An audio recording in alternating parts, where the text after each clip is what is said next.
ta sainteté se manifeste à mes yeux. Oh, Shaddai, sois paix pour moi. Psaume 51, c'est tout un chapitre de 21 versets. Fantastique de lire ce chapitre.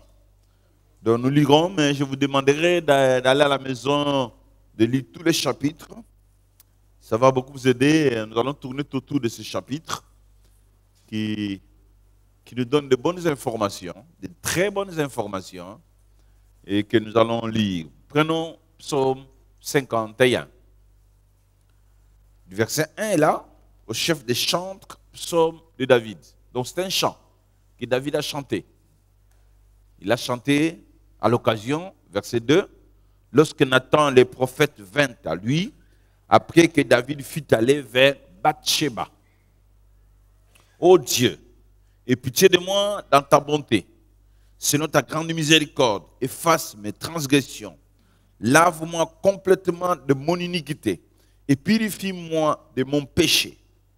Car je reconnais mes transgressions et mon péché est constamment devant moi. J'ai péché contre toi seul et j'ai fait ce qui est mal à tes yeux, en sorte que tu seras juste dans ta sentence, sans reproche dans ton jugement. Voici, je suis né dans l'iniquité et ma mère m'a conçu dans le péché. Mais tu veux que la vérité soit au fond du cœur. Fais donc pénétrer la sagesse au-dedans de moi. Purifie-moi avec l'hysope et je serai pur. Lave-moi et je serai plus blanc que la neige. Annonce-moi l'allégresse et la joie, et les eaux que tu as brisées se réjouiront. Détourne ton regard de mes péchés, efface toutes mes iniquités. Ô Dieu, crée à moi un cœur pur, renouvelle à moi un esprit bien disposé. Ne me rejette pas loin de ta face, ne me retire pas ton esprit saint. Rends-moi la joie de ton salut et qu'un esprit de bonne volonté me soutienne. J'enseignerai tes voies à ceux qui te transgressent et les pécheurs viendront à toi. Ô Dieu, Dieu de mon salut, délivre-moi du sang versé. De ma langue célébrera ta miséricorde. Seigneur, ouvre mes yeux et ma bouche publiera ta louange. Si tu eusses voulu des sacrifices, je t'en aurais offert, mais tu ne prends point plaisir aux holocaustes. Les sacrifices qui sont agréables à Dieu, c'est un esprit brisé. Ô Dieu, tu ne dédaignes pas un cœur brisé et contrit.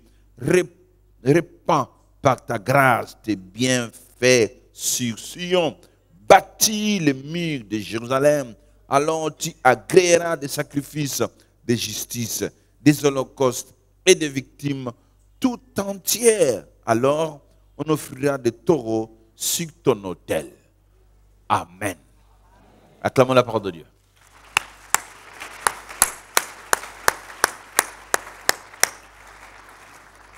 Seigneur, bénis ta parole dans nos cœurs. Seigneur, pour nous faire du bien et glorifie ton nom, ô Dieu, par cette parole que tu viens nous adresser au nom de Jésus. Amen. Le dimanche passé, je vous ai parlé sur la confession. Et je parle même à lire. Confession du péché. Il est si important que chacun de nous, tel qu'il est là, de comprendre que confesser les péchés, c'est un chemin de vie. Chemin de victoire.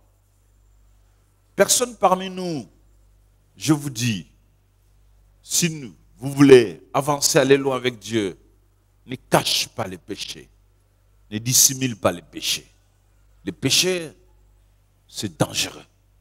C'est un ennemi grave, un ennemi terrible. Il peut détruire même toute une nation, toute une famille.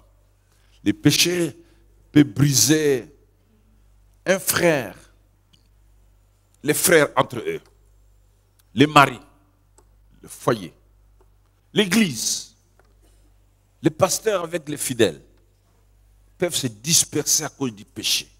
Ne prenez pas la légère du péché. C'est dangereux le péché. Alors, ce texte de David, David a chanté un chant. Quand il a eu sa délivrance, il a chanté un chant pour la confession du péché. Et c'est ce chant ici que je voulais que nous puissions étudier. Ce qu'il a dit. Amen. Amen. Et il nous arrive aussi de chanter le verset 12. Ô Dieu, crée en moi un cœur pur.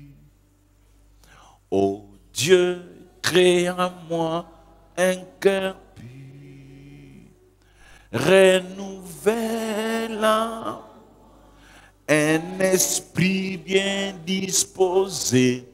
Ô Dieu, crée en moi un cœur pur. C'est le psaume que nous recommande Paul dans Colossiens 3, 13. Chantez aussi le psaume et aussi les chants, les cantiques nouveaux. Alors frère, ce texte est en train de nous parler de 4 choses. Les 4 choses que nous allons voir qui sont si importantes pour nous, pour que nous puissions comprendre comment confesser. Dans ce texte, il y a la confession honnête, très honnête. Dans ce texte, il y a aussi le fardeau de la culpabilité. J'aurais dû faire, j'aurais dû dire, pourquoi je n'ai pas pu faire ça? Je n'aurais pas pu vraiment faire cette affaire. Pourquoi j'avais posé un tel acte? Ça, c'est la culpabilité. Dans ce texte, il y a la mauvaise conscience. Quand on vit avec la mauvaise conscience, c'est dangereux. Évitez de marcher avec une mauvaise conscience. Et dans ce texte, il y a les bénéfices de la bonne confession. Mais généralement, nous confessons mal. Notre manière de confesser le péché est très mauvaise. Voilà pourquoi Dieu, par sa grâce, a voulu que le psalmiste David nous donne le modèle de la bonne confession. Nous pouvons voir comment, si chacun de nous arrive à confesser ses péchés, comment il va commencer à le faire. C'est pour ça que le psalmiste nous donne 4 choses que nous devrons confesser. 4 éléments qui peuvent nous aider à faire une bonne confession. Comment faire la vraie confession, la vraie repentance pour devenir libre.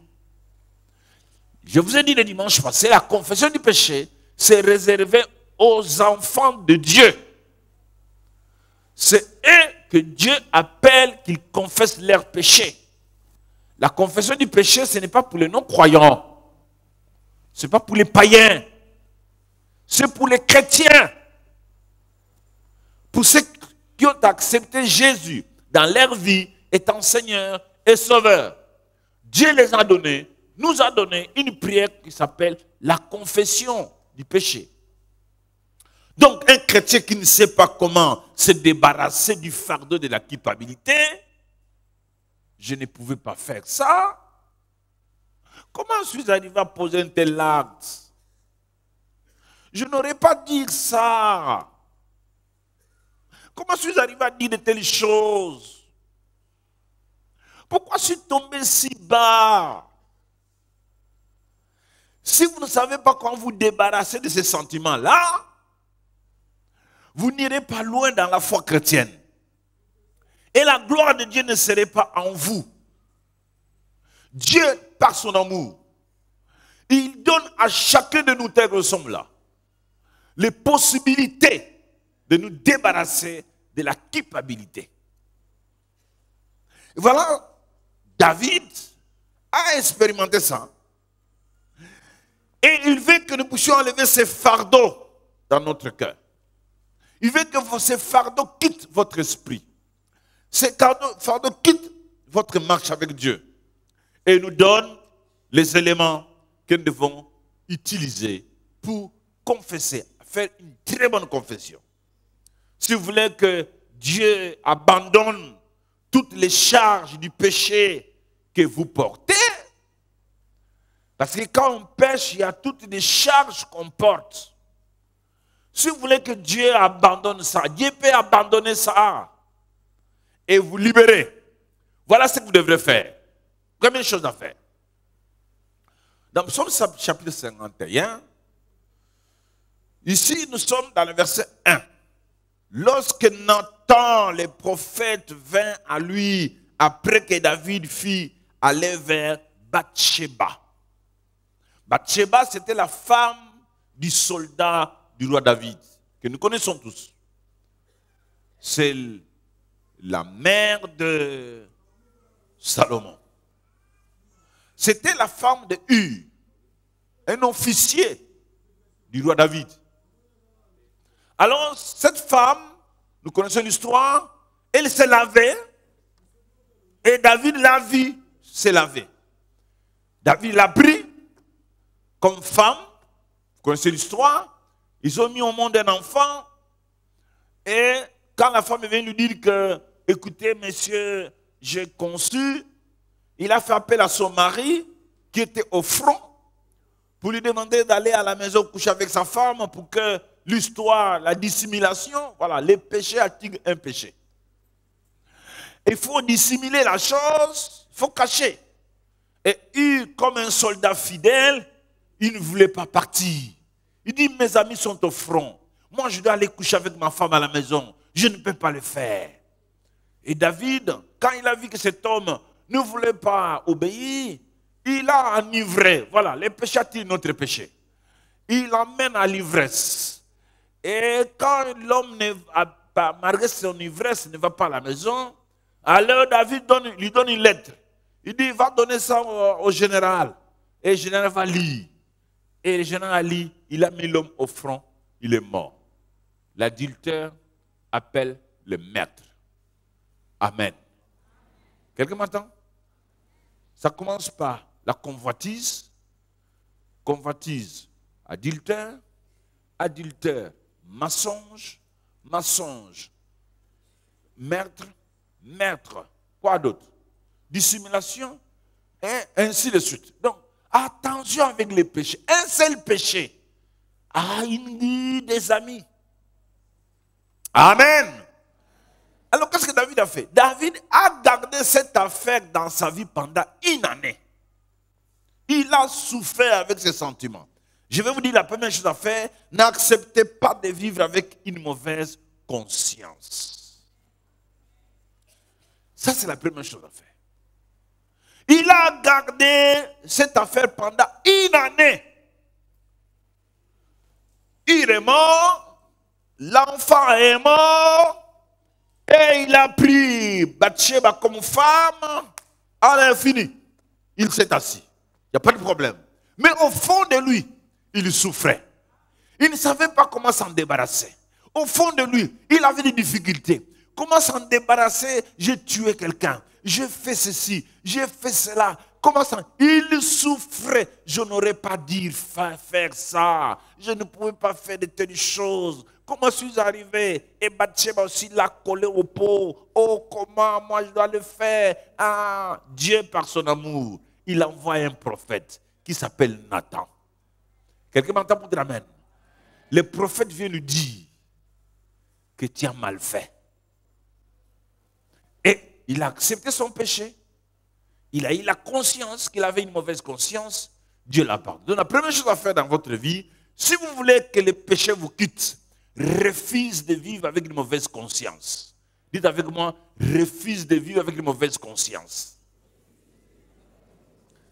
Amen. Refusez de vivre avec une mauvaise conscience. Que faire pour ne pas vivre avec une mauvaise conscience? C'est accepter le prophète Nathan. Nous, notre prophète Nathan actuel, il s'appelle le Saint-Esprit. Le Saint-Esprit nous rappelle chaque jour, à chaque instant, il nous donne des éléments. Il dit non, là tu as mal répondu. Non, là tu as mal fait. Non, tu ne pouvais pas faire ça. Non, tu ne pouvais pas dire des choses comme ça. Et quand vous allez écouter Nathan que nous avons aujourd'hui, vous allez quitter la mauvaise conscience. Vous confesserez les péchés. et vous allez être libérés et vous vivrez une très bonne vie. Amen. Deuxième chose, si tu veux bien confesser les péchés, si vraiment tu veux bien confesser les péchés, il faut faire la deuxième chose. C'est quoi? Décrire ton péché. Définir ton péché. Ici, dans Psaume 51, David est en train de bien définir ton péché. Définis bien ton péché. Définis bien ton action mauvaise. Définis bien le mal que tu as fait. Qu'est-ce que tu as fait? David dit, dans ce verset, il est en train de décrire le mal avec trois choses, trois termes. Transgression, iniquité, péché.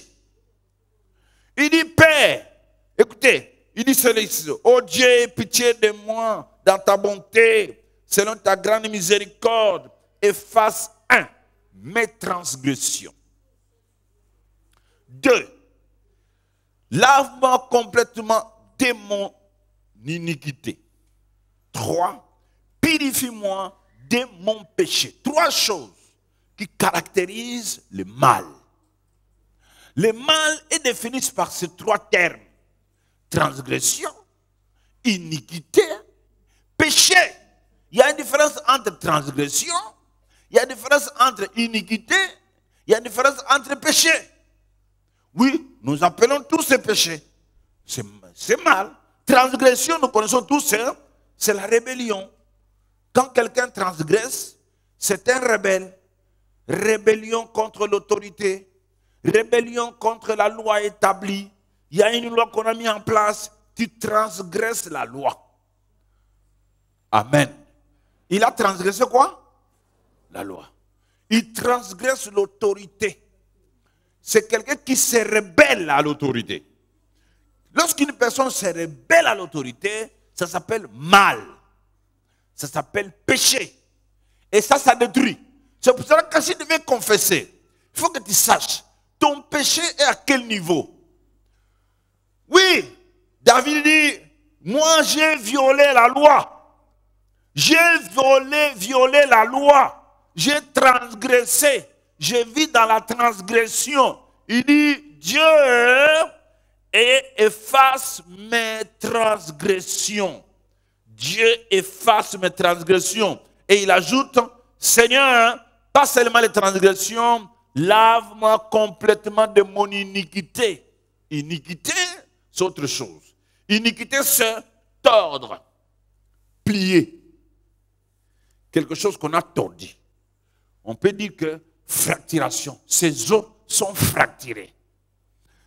Il est fracturé. Le collet boucani. C'est ça l'iniquité. Il a tordu. Tordre les Écritures, tordre la vérité, tordre ce que Dieu veut qu'il puisse faire. Aux huiles au colamout, au bouki. On appelle ça iniquité. David a dit que c'est qu'il a. Donc il est en train de voir la dimension, la grandeur de son mal. Il dit, j'ai transgressé, j'ai tordu les choses. Donc si tu ne parviens pas à découvrir la grandeur de ton mal, tu ne sauras pas confesser. Si tu veux bien confesser, il faut savoir mon péché là, à quelle dimension, à quelle grandeur. J'ai tordu la main, j'ai tordu les Écritures, j'ai tordu ce qui devrait être, la chose devait être comme ça, mais toi, tu arrives à les tordre par tes actions. Tu déformes les choses. Et souvent on dit qu'il a tordu les bras. Et là, il faut aller voir le docteur. Pour mettre quoi? Hein? Il est fracturé. C'est ça l'iniquité. C'est fracturé. Quelque chose. Tu as fracturé le pied. Alors David voit la grandeur de son péché. Il voit la grandeur de son mal. Ici, je n'ai pas besoin des amens. Hein? Et puis, je n'en vis pas vos amens. Je n'en ai pas besoin. Parce que je sais que vous ne pouvez pas dire, frère, quand vous êtes en train de vivre une vie qui est en train de tordre les principes, la vérité, tu vis dans le mal. Les péchés, c'est quoi? Les péchés, c'est simple. Les péchés, c'est une action qui manque de but. Tu fais quelque chose qui n'atteint pas les objectifs de Dieu. Dieu a ses objectifs pour votre vie, mais toi, tu fais quelque chose qui n'atteint pas les buts.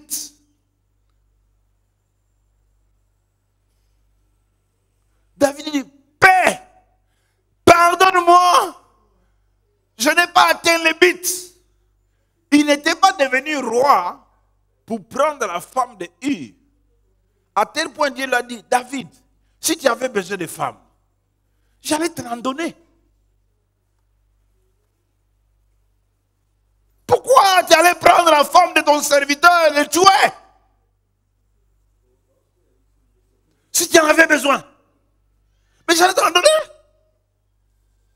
Donc tu as fait des choses sans but, sans objectif. Dieu, dans vos actions, dans nos actions, moi aussi je suis dedans. Parce que quand je parle là, moi j'ai combien de doigts? 4. Vous en avez combien? Un seul. Donc qui est responsable entre vous et moi? C'est moi. Donc, ce que nous faisons, ce que nous disons, ça détruit le pays. Quelqu'un m'entend pour dire amen? Il ne faut jamais faire des actions qui n'atteignent pas les objectifs de Dieu. Parce que Dieu a ses objectifs pour votre vie. Ce n'est pas en vain que Dieu vous envoie sur la terre. C'est pour des objectifs à atteindre. Frère, shalom. Il y a des buts, il y a des objectifs que Dieu a voulu que tu atteignes. Quand tu fais quelque chose qui n'atteigne pas l'objectif de Dieu, ça s'appelle péché. Ça peut être une bonne action. Une bonne action. Tu peux donner de l'argent à quelqu'un sans pour autant atteindre l'objectif de Dieu. Tu lui as donné pour te glorifier. Vrai ou faux? Tu donnes l'argent pour qu'il sache que c'est toi qui donnes. Ça, c'est un péché. Là, tu n'as pas atteint l'objectif de Dieu. Dieu a ses objectifs, frère. Quelqu'un m'entend pour dire amen? Si tu veux bien confesser, voilà, il faut définir la grandeur, la gravité de ton mal. Ton mal est à quel niveau? Transgression, iniquité, péché. Alors David, lui, tout. Dans la transgression, il était là. Dans l'iniquité, il était là. Dans les péchés, il était là. Comme vous qui me regardez, vous êtes dans tout. Vous qui me regardez là, vous êtes dans tout. Dans la transgression, tu es là. Dans la rébellion, tu es là. Dans la tordre, tu es là. Tu es dans le manque de but. Tu fais des choses sans but. Tu es là.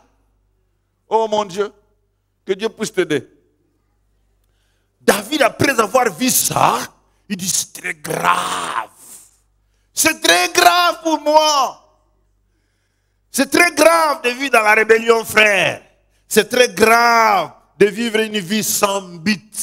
C'est très grave de tordre les choses. Amen. Quelqu'un peut dire bien amen. David, après avoir fait cet état-là, un état de lieu, il s'est vu fini. Maintenant, qu'est-ce qu'il dit? Troisième chose, il demande la miséricorde de Dieu. Parce que la grandeur du péché, la gravité du mal, ça demande que la miséricorde. Ça demande que la miséricorde, c'est-à-dire, je ne mérite pas être pardonné. C'est-à-dire, Dieu n'est pas obligé de me pardonner. Puisque Dieu n'est pas obligé de me pardonner, puisque je ne mérite pas la justice de Dieu, je vais où? Oh Dieu, aie pitié de moi. Quelqu'un m'entend pour dire amen? Oh Dieu, ta miséricorde. Mais David, pour demander la miséricorde de Dieu, cet homme, il fait appel aux 4 actions. Dieu pitié de moi. Première chose, action que David demande. Et puis il demande, Dieu efface. Et puis il dit, Dieu lave. Et puis il dit, Dieu purifie. C'est très important ces 4 actions. Ces actions sont dans la miséricorde. Quand tu demandes la miséricorde de Dieu, il faut que tu saches ce que Dieu va faire. Quelqu'un m'entend pour dire amen. Il dit, lave-moi complètement de mon iniquité. Efface mes transgressions. Purifie mon péché. Aie pitié de moi. Aie pitié de moi. Lave mes transgressions. Lave mes transgressions. Purifie-moi, purifie mes péchés. Alors, je voulais que vous puissiez comprendre que quand vous êtes en train de demander la miséricorde de Dieu, c'est ce que Dieu fait. Et David est en train de voir tout ça et il a chanté. Aie pitié de moi selon ton amour. C'est-à-dire, je ne mérite pas ta justice. Je ne mérite pas ta justice. Donc, vis mon péché, vis le mal que j'ai fait, fais de moi ce que tu veux. Si tu veux me condamner, condamne-moi. Si tu veux me tuer, tue-moi. J'accepte. Je plaide coupable. Quelqu'un m'entend pour dire amen. Je plaide qui? Je suis fautif. Je ne peux pas. Je ne mérite rien. Alors, aie pitié de moi. Amen. Quelqu'un m'entend pour dire amen. Donc, dès que nous sommes là tous, ça c'est le modèle de notre façon de prier. Nous ne méritons rien. Nous ne méritons pas la justice. Nous ne méritons rien. Et puis Dieu n'est pas obligé de te pardonner. Il n'est pas obligé. Mais gloire au Seigneur Jésus-Christ. Quelqu'un m'entend pour dire amen. Gloire au Seigneur Jésus-Christ. Quand il nous a vus dans ces misères, il est venu donner sa vie pour que nous puissions recevoir la miséricorde. Amen. Quelqu'un m'entend pour dire amen. Efface mes péchés. Parce que le péché souvent est considéré comme une dette. Quand tu pêches, comme tu t'es endetté. Voilà pourquoi David dit, efface ça. Rends le compteur zéro, Père. Rends le compteur zéro. Oublie, effacez. Et il dit encore, Père, efface. Et il dit, lave-moi. Pourquoi? Parce que le péché est souvent considéré comme une tache dans un habit. Bon, ça tache, ça tache là, tout. Et cette tache qui vient dans ton cœur est là visible. Comment cette tache doit partir? La tache part simplement si Dieu te lave. Amen. C'est comme une souillie. Les péchés, c'est une souillie. Quand ça vient, ça souille ta vie. La seule manière de te débarrasser de ça, oh Dieu, lave-moi. Amen. Amen. Alors David a demandé ces choses à Dieu et Dieu a fait ça pour lui. Et j'ose croire, vous et moi, si nous demandons ça, Dieu fera ça aussi pour nous. À cause du sang de Jésus-Christ. Accepterez-vous d'acclamer le Seigneur?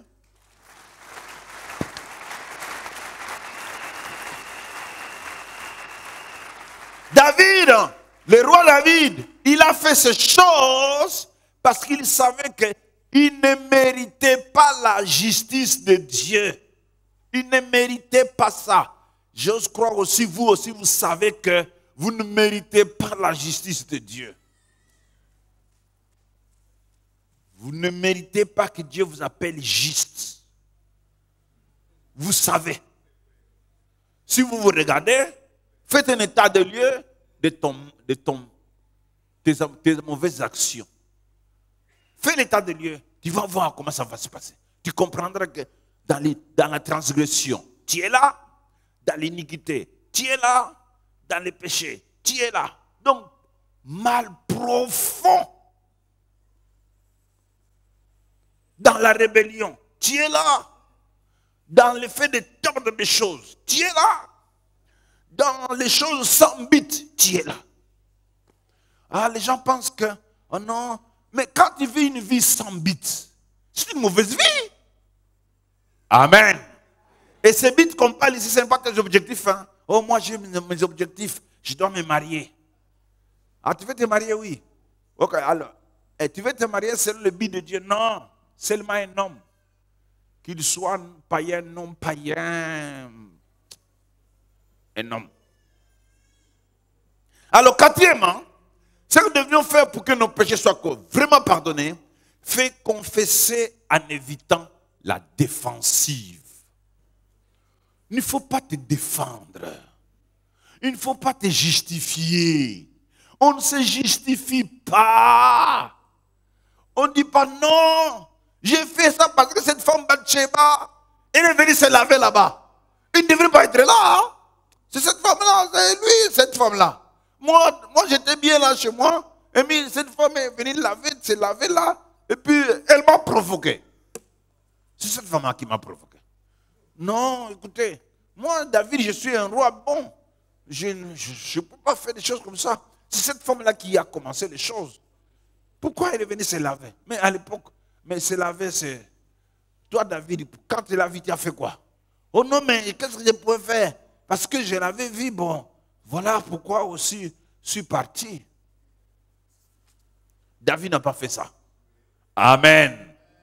Il dit dans le verset 6, c'est contre toi seul, que j'ai péché.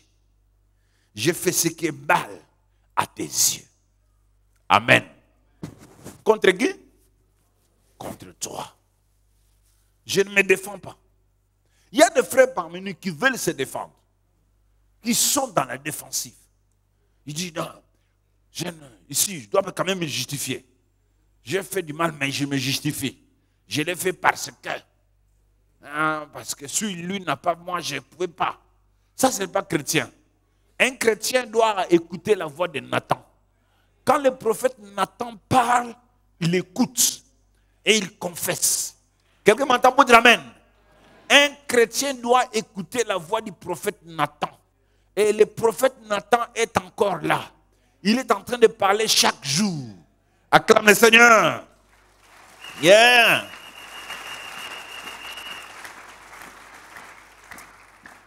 Il est vrai que le péché de David a blessé beaucoup de gens.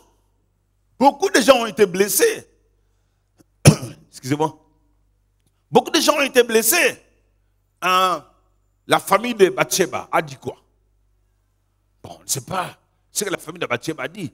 Et les amis de U, je crois eux aussi ont parlé. Ah mais comment ça se passe? Bon, quand on a vu Bathsheba grosse, oh mais qu'est-ce qui s'est passé? Il y a eu quand même des murmures, les gens ont parlé. Écoutez, le roi David, Bathsheba. Oh, qu'est-ce que tu vois? Mais toi, tu ne sais pas que... il faut pas parler, hein. C'est le roi, hein. C'est dangereux, toi. Le roi David savait que ce péché a touché beaucoup de gens. Mais en confessant, il confesse à Dieu seul. Il dit, Dieu, je t'ai fait du mal. Quelqu'un m'entend pour dire amen?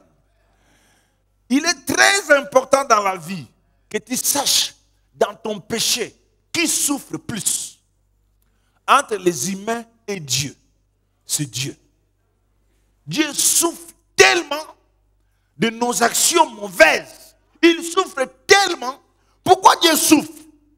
Dieu souffre parce que c'est la rébellion contre lui. Nous nous rébellons contre lui. Il souffre parce que nous manquons de but. Les actes posés manquent d'objectifs. Pourquoi? Parce que nous sommes en train de tordre l'image de Dieu.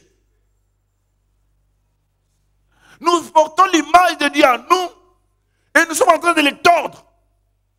Il souffre tellement et ça lui fait très mal. Alors moi je vous exhorterai confesse tes péchés à Dieu. Amen. Et à celui qui souffre à tes côtés, tu lui demandes aussi pardon. Acclame le Seigneur. Hein?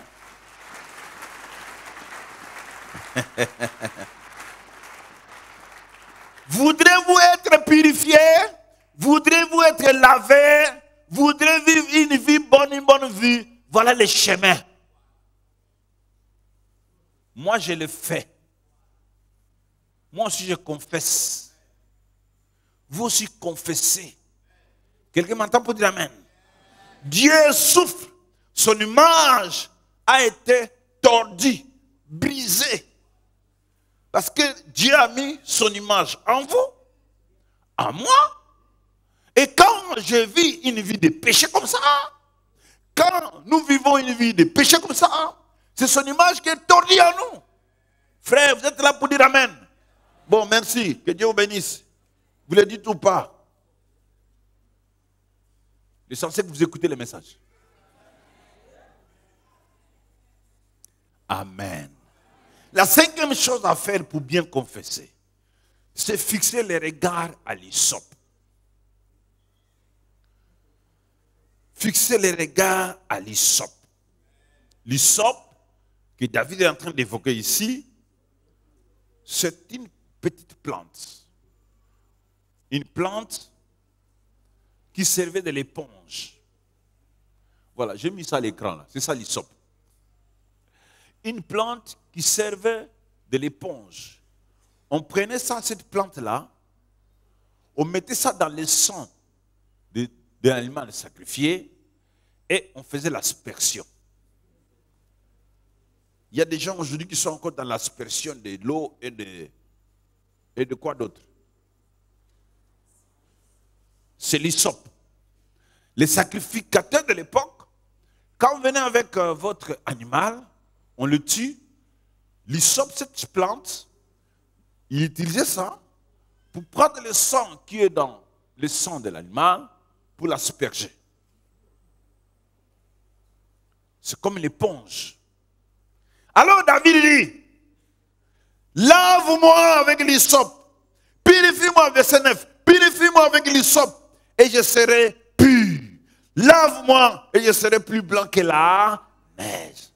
Blanc, plus blanc que neige.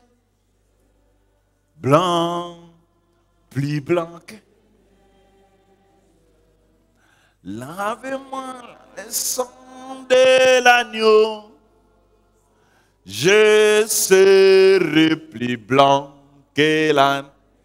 Oui, blanc, plus blanc. Plus blanc que neige. Blanc, blanc, plus blanc que... Lavé dans le sang. Je serai plus blanc. Oui, blanc, plus blanc.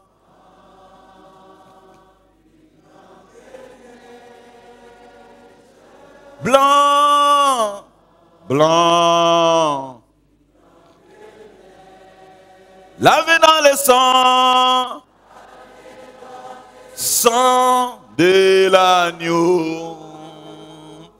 Je serai plus blanc que la neige. Jésus, par ton sang précieux, enlevez mon iniquité.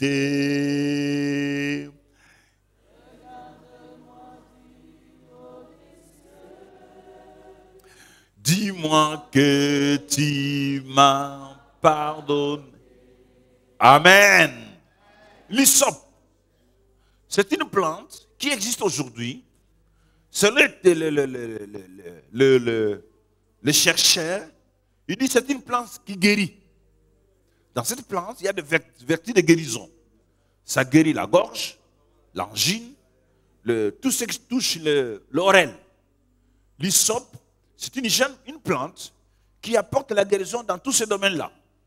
Et voilà pourquoi dans le sang de Jésus, il y a la guérison du corps. Jésus nous guérit par son sang. Quelqu'un m'entend pour dire Amen. Dieu ne peut pas utiliser n'importe quoi. Même quand il a donné des cailles aux enfants d'Israël dans le désert, alors les cailles ont plusieurs vertus. Je ne sais pas pourquoi tu ne manges pas ça, il faut manger bien les cailles. Ça va te garder la force. Quelqu'un m'entend pour dire Amen? Moi, je mange chaque semaine. C'est ma viande nouvelle. Donc, je vous dis, tout ce que Dieu a donné aux enfants d'Israël ne sont pas des choses vaines. Quand il a donné l'hysope, il savait que dans l'hysope, il y a le vertu de guérison. Et c'est l'image de notre Seigneur Jésus-Christ. Jésus, quand il vient par son sang, dans le sang de Jésus, il y a la vertu de guérison. Quelqu'un m'entend pour dire Amen? Le sang de Jésus est capable de guérir toute maladie. Toute maladie. Et vous et moi, nous avons notre hysope de l'époque qui s'appelle le sang de Jésus-Christ. L'image de Jésus-Christ. Ici, David est en train de demander que Dieu le purifie complètement. C'est l'image du sang de Jésus. Amen. Hébreux 9, 26. Il a pari une seule fois pour abolir le péché par son sang. Abolir le péché par son sang. Jésus est venu pour que nos péchés soient lavés, purifiés. Frère, shalom. Ne continuez pas à vivre avec les mauvaises consciences, s'il vous plaît. Ne continuez pas à vivre avec la culpabilité. Non, tu as des solutions venant de Dieu. Dieu t'aime, il t'a donné des solutions pour que la culpabilité quitte votre cœur. Amen. C'est pour cela, chaque jour, confesse les péchés. Confesse les péchés. Nathan, le prophète, va commencer à vous aider. Le Saint-Esprit, il va commencer à vous aider pour que chaque jour, tu sois pur. Tu dors avec la pureté. Repentez-vous à tout moment, à chaque instant. N'attendez pas le moment où, non, je dois me repentir le soir. Non, tu ne sais pas quand Jésus va revenir. Repentons-nous à tout moment. Quelqu'un m'entend pour dire Amen? Et je termine le 6e point, les bénéfices de la bonne confession. Waouh! Là, c'est fantastique. Les bénéfices de la bonne confession. Quand vous confessez très bien les péchés, frère, il y a des bénéfices. David en parle. Il dit ça. Il dit dans le verset 10, annonce-moi la grâce et la joie. Et les os que tu as brisés se réjouiront. Annonce-moi la joie du salut. Donne-moi la joie que la guérison amène. Quand une personne est guérie, il y a une joie qui vient en lui. Quand on confesse bien les péchés, il y a la joie qui va vous remplir. La culpabilité va te quitter. Tu auras la paix dans le cœur et la joie te remplira. Confesse bien les péchés. Les résultats, tu seras inondé de joie. Quelqu'un m'entend pour dire Amen? Ici, David demande la restauration. David demande la guérison. Fais-moi entendre la joie du salut. Je voulais entendre, Seigneur, les chants de celui qui est sauvé. Je voulais entendre les chants de celui qui a été guéri par le sang de ton fils. De celui qui a reçu le sang venant de l'hysope. Je voulais entendre la joie de ça. Et Père, que les os que tu as brisés se réjouissent. Acclame le Seigneur. Que les os que tu as brisés se réjouissent. Les os ont été brisés par l'iniquité. L'iniquité est là pour tordre les os, fracturés. Et la vache, docteur, que mes os se réjouissent. Seigneur, docteur, pardon, fais quelque chose pour que mes os se réjouissent. Et le docteur va mettre quoi? Hein? Une plâtre. Et ça va rester comme ça pendant des jours, des semaines. Et après, la réjouissance vient. C'est ça le pardon du péché. Quelqu'un m'entend pour dire amen? C'est ça le pardon du péché. Les os brisés peuvent se réjouir encore. Les os brisés, fracturés, tcha! Comme moi, ma poitrine, on a brisé ça. Tcha, tcha, tcha, tcha, tcha, tcha, tcha, tcha. Pouf! Il a brisé les os qui sont ici. Je pose, docteur, mais quand tu vas m'opérer la poitrine, il y a des os, non? Oui, je vais les briser. Je les brise. Tcha, tcha, tcha, tcha. Et puis je tacte ta poitrine, je fais sur ton cœur. Je dis, ah, docteur, comment tu vas remettre ça? Les os brisés se réjouiront encore. La poitrine brisée reviendra encore. Quelqu'un m'entend pour dire amen? Ah, confesse les péchés, frère. Alors les os brisés, c'est la force qui part. Parce que quand on pêche, on n'est plus fort. On n'a plus la force. On n'a plus l'audace. On n'a plus le courage. On perd tout. On n'a plus de zèle. On perd tout. Tout est perdu. Fracturé. Qu'est-ce qu'il y a, frère? Ah, le bouc est boucani. Oh, Deni. Ah, non, il y a chez l'église, le col est boucani. Mais pourquoi toi tu ne viens pas? Oh, le col est boucani. Il sous me boucani le col. Oh mon Dieu. Frère, mais yo t'as mal sous Bible, pourquoi tu ne lis plus la Bible? Oh, mais c'est boucana. Oh frère, mais pourquoi? Qu'est-ce qui se passe dans ta vie? Qu'est-ce qui se passe? Qu'est-ce qui se passe dans ta vie? Qu'est-ce qu'il y a? Oh frère, le col est boucana. Mais qui t'a brisé? Qui t'a fracturé? Le péché. L'iniquité m'a brisé. L'iniquité tord les os. Frère Shalom, tu n'auras plus de courage. Tu n'auras plus la force. Tu n'auras plus du zèle. Même l'envie de prier, il n'y en a plus. Même lire la Bible, c'est dans l'histoire. Souvent même les enseignements. N'en parlez même pas.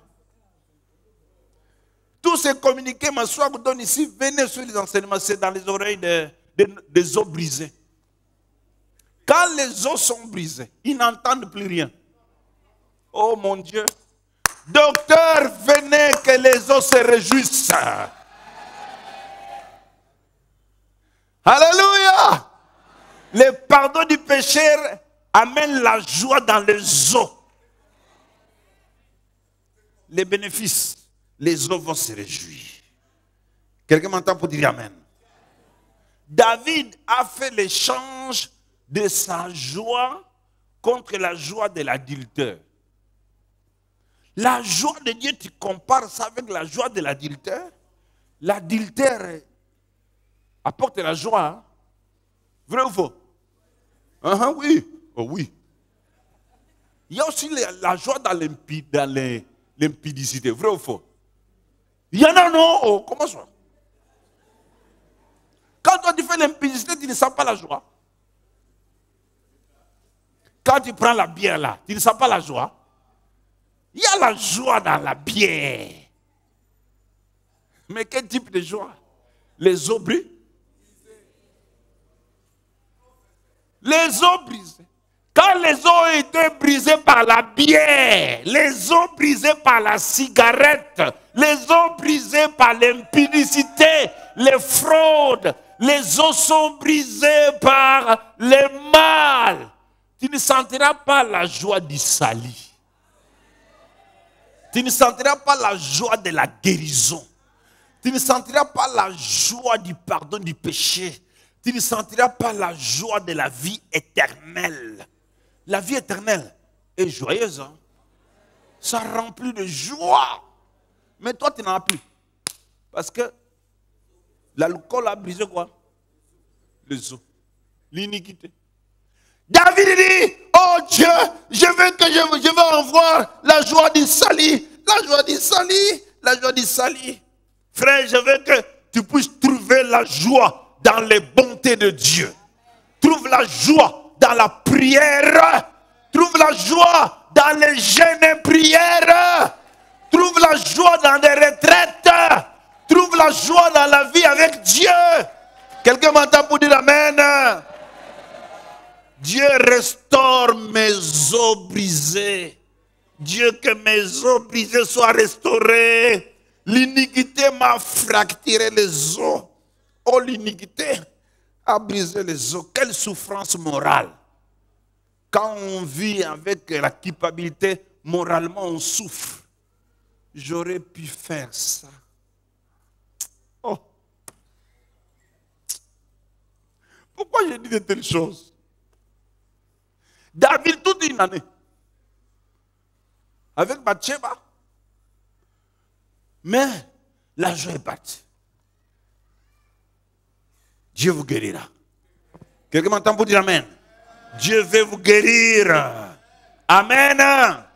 Bien-aimés, n'amenez pas la misère dans votre vie. Laisse que Dieu puisse te restaurer. Et notre élément, l'enseignement. Un homme qui est pardonné aime être enseigné. Il aime l'enseignement. Oh, il aime l'enseignement. Il dit, détourne ton regard de mes péchés, efface toutes mes iniquités, oh Dieu, crée-moi un cœur pur, ne me rejette pas. Et verset 15, j'enseignerai tes voies à ceux qui transgressent. Oh, un rebelle qui devient enseignant des rebelles. Amen. Il dit, je vais commencer à enseigner à ceux qui vont se rebeller contre toi. Pourquoi? Parce que lui, il était rebelle, converti. Maintenant, il commence à enseigner d'autres rebelles. Donc, quand on est pardonné, frère, mais vous enseignerez. Vous aurez la joie d'enseigner la parole de Dieu. Pourquoi vous n'enseignez pas? Tu n'es pas guéri, hein? Tu as encore les os brisés. Tu viens à l'église avec le plâtre. Qu'est-ce qu'il y a? Oh, parce que mon plâtre là, ça fait 15 ans, ça ne part pas. Plâtre de 15 ans, as-tu déjà vu ça? Si tu es pardonné par Dieu, tu auras le goût d'enseigner la parole de Dieu à d'autres personnes. Quelqu'un m'entend pour dire Amen? Tu auras ce goût. Tu vas t'investir à connaître la parole de Dieu pour que tu l'enseignes aux autres. Pour que les gens ne transgressent plus l'autorité de Dieu. Amen. Oh, quelqu'un peut dire bien Amen. Et David dit, Seigneur, ne me retire pas ton Saint-Esprit. Parce qu'il avait vu ça à Saoul. Quand Saoul a péché, Dieu l'avait retiré le Saint-Esprit. Saoul, il est devenu fou. Saoul, il a vu ça quand on a retiré le Saint-Esprit à Saoul.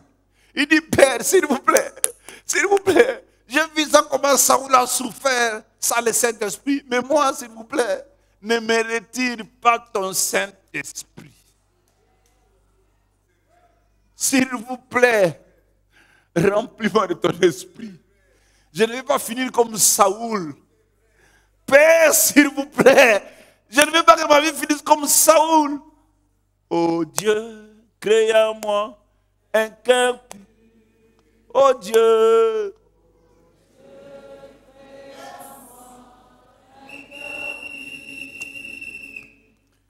Renouvelle en moi un esprit bien disposé.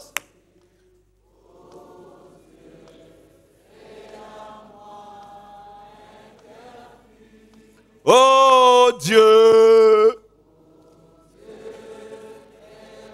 Je ne vais pas finir comme Saoul.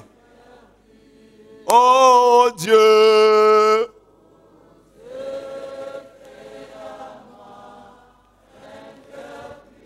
Renouvelle à moi, Seigneur.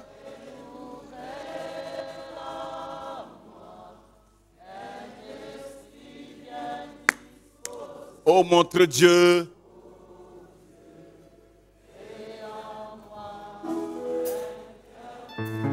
Tellement de bon de là. Je ne vais pas finir comme Saoul. Je ne vais pas finir ma vie comme Saoul. Quand il a retiré l'esprit,